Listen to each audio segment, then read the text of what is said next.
ከማንም በላይ ተጠቂዎች ነን። ሴቶችና ህፃናት ከሁሉም በፊት ተጠቂዎች ነን። በዚህ ምክንያት አንዷ የችግር ተቋዳሽ እኔ ነኝ። ግለሰባዊ እንትን ላነሳ ፈልጌ አይደለም፣ ግን ማን ያርዳ የቀበረ ማን ምን ይበል የነበረ የሚባል ተረት ስላለ ስከፍለው የነበረውን መስዋዕትነት ባይኔ ሳየው የኖርኩትን መከራና ስቃይ ለመውጣት ስንል አንገት ደፍቶ መኖር አያስፈልግም። እድሉን አግኝተን ህዝብ ለህዝብ ልንመካከር ተገናኝተን ችግሩን ሊፈታ የመጣን አካል አንገታችን ዘግዝቀን ሐሳባችን ተበታትኖ ሐሳባችን ሳይወጣ ችግሩን ሳናሳስብ የመጡ እንግዶቻችን የመጡ የተከበሩ እንግዶቻችን መልሰን መስደድ የለብንም። ምክንያቱም ከሄዱ በኋላ የሚጸጽተን ብዙ ነገር ስላለ ማለት ነው። ስለዚህ ሁሉም የማህበረሰብ አካል የድርሻውን ሲወጣ ነው ከዚህ መከራና ስቃይ ልንወጣ የምንችለው። የኛ ወንድሞች ናቸው፣ በጫካ ያሉ ወንድሞቻችን ናቸው። በአንድም ይሁን በሌላ ከመከላከያ ሰራዊት አባል፣ ከፖሊስ አባላት፣ ከሰላም አስከባሪ አባላት፣ ከጽንፈኛ ቡድን ወገን የሌለው ሰው የለም። ከዚህ ውስጥ ኢትዮጵያን ለማፍረስ በሚልኩ ተላላኪዎች እዚህም ራስ በራሳችን እንድንበላላ ሁነን ወንድሙ እየበላው እስከ መቼ ድረስ እንኖራለን የሚለው ስሜት ነው ያስነሰኝ። ስለዚህ መነጋገር መምከር አለበት ማህበረሰብ። የተለያየ የማህበረሰብ አካል የየድርሻውን ወስዶ መነጋገር መምከር ተገቢ ስለሆነ ነው። ከዚህ ውስጥም ያለው ሰው ሁሉም ሰው አንድ አይነት አስተሳሰብ ስለሌለው ከዚህ በኋላ ይብቃን ብሎ መምከር አለበት። በእኛ ይብቃ ብሎ መምከር አለበት። ምሳሌ እንደ ዞን እንደኛ እንደ ሰሜን ጎጃም ዞን ወይም እንደ ጎጃም ብለን ስናይ የተለየ ስራ፣ የተለየ ጭካኔ፣ የተለየ በደል ሲሰራበት ቆይቷል።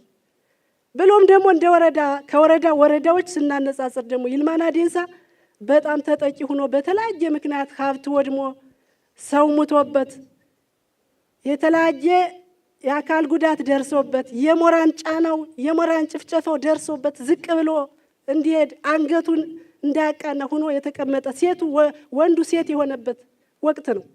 ይህንን ለማለፍ በየድርሻችን መምከር መጎጣት ይጠይቃል። ይህን ሁሉ ስል ምክንያት አለኝ።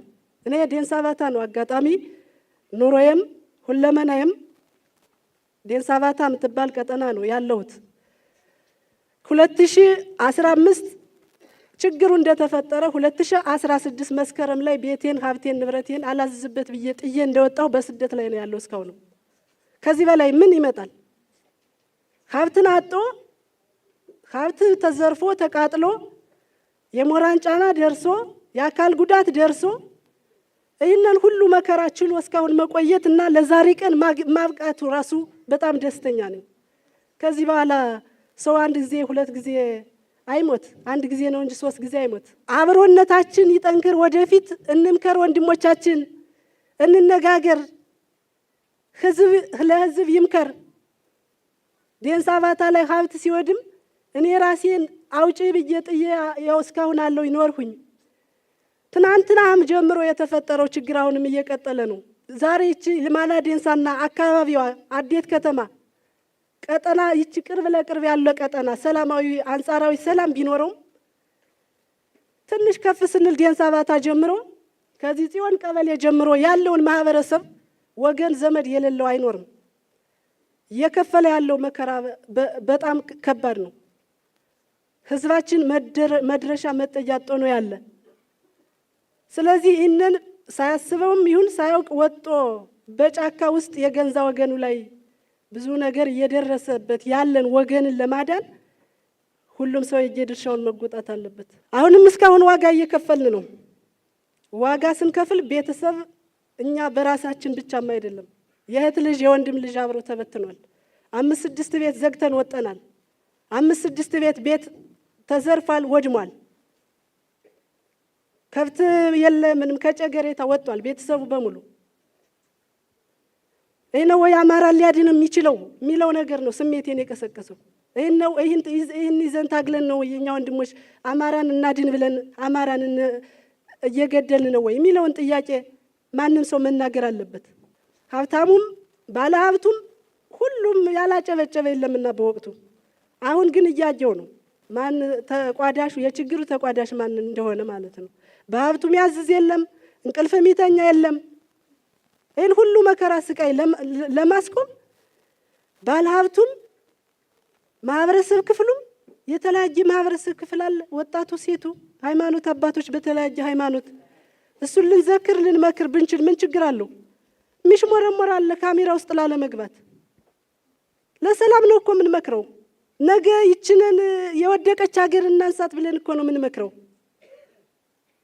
እንጂ የግለሰብ ፍላጎት ወይም የፖለቲካ ጥማት ኑሮብኝ አይደለም። በግሌም በደል ስለደረሰብኝ ብቻ አይደለም። ነገ ወዴት ነው አማራ ወዴት ነው እየሄደች ያለችው የሚለው ችግር ነው። በጣም ችግር ነው። በኢኮኖሚ እየወደቀች ነው። በሰው ኃይል ስንት ጀግና አጠናል። በዚያም ይሁን በዛ በተዘዋሪ የኛ ወንድም ስለሆነ ከአራቱም ቡድን ቅድም ጠርቻለሁ። ሁሉም የኛ ወንድም ነው፣ የትም አልመጣም። ከዛ ውስጥ ብዙ ጀግና አጠናል። በህይወት የህይወት መስዋዕትነት ተከፍሏል።